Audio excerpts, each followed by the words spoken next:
हम चरण विनती नहीं करते, हम आदेश देते हैं। सूरज सिंह अपने राजवाड़े खानदान के आखिरी वंशज थे। पैसों की कोई कमी नहीं थी, इसलिए वे अपना सारा समय शहर जाकर मौज मस्ती करने में ही बिता दिया करते थे। एक शाम जब वो शहर से लौटकर अपनी हवेली की तरफ जा रहे थे, तभी उनकी नजर सामने से आ रही बतारी पर गई, जो उन्हीं के हवेली में झाड़ू पोछा करने का काम किया करती थी। बतारी को देखते ही सूरज सिंह ने अपना नारा ढीला छोड़ दिया और बतारी का रास्ता रोककर खड़े हो गए। अब इससे पहले कि बतारी कुछ कह पाती, सूरज सिंह उसे जबरदस्ती खींचते हुए अपने साथ पास ही के एक झाड़ी में ले गए।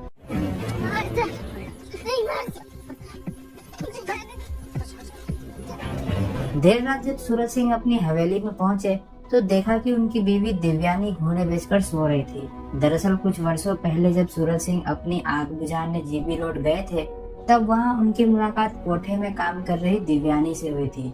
दिव्यानी की सुंदरता देखकर सूरज सिंह ने आगे चलकर उससे शादी कर ली और दिव्यानी के बेटे अंकुर को भी गोद ले लिया। हालांकि एक रजवाड़े खानदान में शादी होने के बावजूद भी दिव्यानी की जिंदगी किसी नर्क से कम नहीं थी।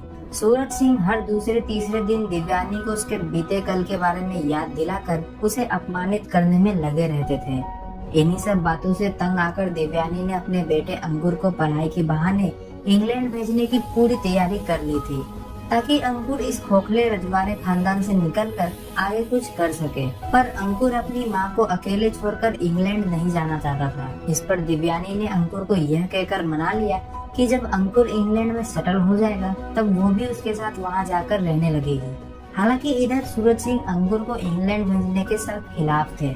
इस बात को लेकर आए दिन उनकी दिव्यानी के साथ बहस होते ही रहती थी। दिव्यानी अब अपनी इस जिंदगी से पूरी तरह से तंग आ चुकी थी। उसका मन करता कि कब वो उस हवेली को छोड़कर वहाँ से चली जाए, पर अपने बेटे के उज्जवल भविष्य की चिंता उसे रोक कर रखे हुए थी। एक रोज जब सूरज सिंह किसी काम से शहर गए हुए थे, तब दिव्यानी ने अपनी काकी को कॉल लगाया। दरअसल दिव्यानी उसी काकी के कोठे पर काम किया करती थी। काकी ने जब दिव्यानी से उसका हालचाल पूछा तो सामने से दिव्यानी ने चुप्पी साध ली। दिव्यानी की चुप्पी ने काकी को उनके सवाल का जवाब दे दिया था। अगली सुबह जब सूरज सिंह सोकर उठे तो उनकी नजर रेखा नाम की एक नई नौकरानी पर गई। ये नई वाली लड़की कौन है? पुराने वाले ठीक काम तो कर रहे थे, क्या निकाल दिया उसे? निकाला नहीं, भाग गई। क्यों? पैसे दे तो रहे थे, फिर क्या कमी थी? पैसे उसे किचन में काम करने के दे रहे थे, कमरे में नहीं। पिछली नौकरानी बतारी ने सूरज सिंह के अत्याचारों से तंग आकर मायके जाने के बहाने से काम छोड़ दिया था। खैर अब सूरज सिंह की नजर रेखा पर जमी हुई थी। अब वो हर वक्त रेखा को काम करते हुए ताड़ने में लगे रहते। कहीं न कहीं सूरज सिंह की आंखों में हवस की चिंगारी एक बार फिर से जलने लगी थी।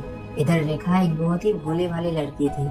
उसे सही और गलत की उतनी पहचान भी नहीं थी। इसी बात का फायदा उठाते हुए सूरज सिंह उसे कभी कभार यहाँ वहाँ छू दिया करते थे, पर रेखा ने कभी उस बात पर ध्यान नहीं दिया।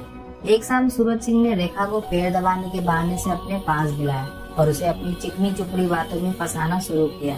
बेचारी रेखा सूरज सिंह के फेंके हुए जाल में किसी मासूम पंछी की तरह बस फंसती ही जा रही थी। मौका देखकर सूरज सिंह ने जबरदस्ती अपनी बाटली से रेखा को शराब के 2 घूंट भी पिलाए।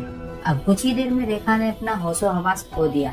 सूरज सिंह भी मौके की नजाकत को समझते हुए रेखा की ओर बढ़ने लगे, पर तभी अंकुर वहां आ गया, जिस वजह से सूरज सिंह को अपना कार्यक्रम वहीं बीच में ही रोककर वहां से जाना पड़ा। इधर रेखा जब अपने कपड़े ठीक कर रही थी, तब अंकुर भी उसे एक अजीब नजर से देखने लगा। हालांकि रेखा कुछ ही सेकंड में वहां से चली गई। एक शाम जब सूरज सिंह पैग लगा रहे थे, तभी दिव्यानी उनके पास आए और बताया कि कुछ लोग हवेली को खरीदने की बात करने आए हुए थे। इतना सुनते ही सूरज सिंह दिव्यानी पर भड़क गए और कहा कि उनकी ये हवेली उनकी खानदान की आखिरी निशानी है।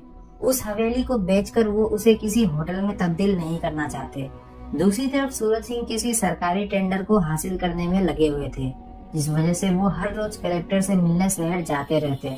मजे की बात तो यह है कि कलेक्टर की माँ किसी जमाने में सूरज सिंह की हवेली में गोबर उठाने का काम किया करती थी। शायद उसी बात को लेकर कलेक्टर सूरज सिंह को लगातार इग्नोर किया जा रहा था। हमेशा की तरह एक बार फिर कलेक्टर से मुंह की खाने के बाद सूरज सिंह शराब के नशे में धुत अपनी हवेली में लौटे। इधर सोने का बहाना कर रही दिव्यानी को उनके आने का पता चल चुका था। कुछ ही मिनटों बाद उसे रेखा के हंसने की आवाज आई। उस आवाज को सुनकर दिव्यानी के चेहरे पर भी एक मुस्कुराहट छा गई। कुछ ही मिनटों के बाद रेखा के दर्द से भरे कराहने की आवाज पूरी हवेली में गूंज गई। उस आवाज को सुनकर दिव्यानी की आंखें चमक गई। दरअसल कुछ हफ्तों पहले जब दिव्यानी ने अपनी काकी को कॉल किया था, तब काकी ने उसे कोठे में काम कर रही एक जवान लड़की के बारे में बताया था, जिसे किसी कस्टमर के जरिए HIV की बीमारी लग गई थी। कल पता चला कि अपनी एक बच्ची को बीमारी लग गई है। पता नहीं कौन मरूज थी क्या, साला जवानी में ही खेल खत्म। वो लड़की और कोई नहीं बल्कि रेखा ही थी। दिव्यानी को जब रेखा की उस बीमारी के बारे में पता चला तो उसने उसी वक्त रेखा को अपनी हवेली में काम पर रख लिया ताकि सूरज सिंह की नजर रेखा पर पड़े। दरअसल दिव्यानी ने सूरज सिंह से बदला लेने के लिए ही रेखा को हवेली में काम पर लगाया था। उसे पता था कि आज नहीं तो कल सूरज सिंह रेखा को भी अपने लपेटे में ले ही लेगा, और जैसे ही सूरज सिंह की HIV के कारण मौत होगी, वैसे ही वो उस हवेली को बेचकर अपने बेटे अंकुर के साथ हमेशा के लिए इंग्लैंड चली जाएगी। अपने प्लान को सही तरीके से कामयाब होता देख दिव्यानी की खुशी का तो कोई ठिकाना ही ना रहा। तभी उसे किसी के गिरने की आवाज आई। पलटकर देखने पर पता चला कि सूरज सिंह शराब के नशे में धुत होने के कारण बाहर बरामदे में ही गिर पड़े थे। सूरज सिंह को देखते ही दिव्यानी के चेहरे पर जो मुस्कुराहट थी वो पल भर में किसी मच्छर की तरह गायब हो गई, क्योंकि सामने वाले कमरे से अभी भी रेखा के कराहने की आवाज आ ही रही थी। दिव्यानी को समझते देर न लगी कि अंदर जो रेखा के साथ कमरे में है वो कोई और नहीं बल्कि उसका खुद का बेटा अंकुर ही है। तो कुछ इस तरह दिव्यानी अपने ही बिछाए जाल में फंस गई और अपने बेटे, जिसके उज्जवल भविष्य के लिए उसने ये चाल चली थी, उसे हमेशा के लिए खो दिया। वैसे आपको क्या लगता है, क्या दिव्यानी के साथ जो हुआ वो सही था या गलत? हमें कमेंट करके जरूर बताएं।